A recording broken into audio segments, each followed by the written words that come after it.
Everyone is chasing software engineer and AI engineer roles. But there's one AI job paying up to 1 crore that most people have never even heard of. It's called a forward deployed engineer, and companies are hiring aggressively. Think of a forward deployed engineer as a combination of a software engineer, solutions architect. Instead of just building products, they work directly with enterprise customers, understand their business challenges.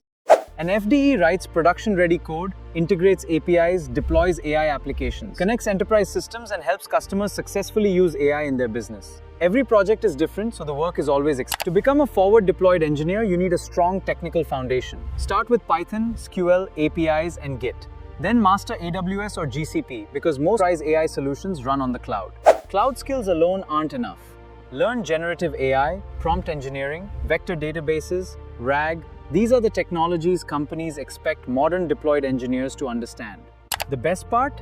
Experienced forward deployed engineers in India can earn anywhere from 40 lakh to over 1 crore per year at global AI companies, and demand is only increasing as more businesses adopt AI. If you're already a software engineer, cloud engineer, or AI enthusiast, this role could be your next big career move. Follow TechSharthi Academy because I'll show you the complete road from learning the right skills to cracking FD interviews.